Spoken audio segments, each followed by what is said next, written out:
దగ్గరుండి నడవలేనటువంటి అనేకులను నీ పరిశుద్ధ శక్తి చేత నీ సన్నిధికి నడిపించు.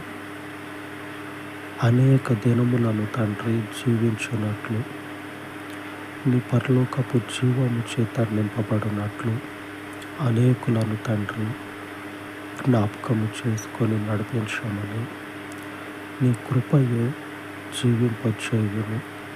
నీ కృప చేత తండ్రి పడిపోవచ్చున్న వారిని, బలము లేని వారిని నీ సన్నిధికి నడిపించమని, నీ సన్నిధిలో వారిని నిలవబెట్టమని, శక్తిమంతుడవు నీవు.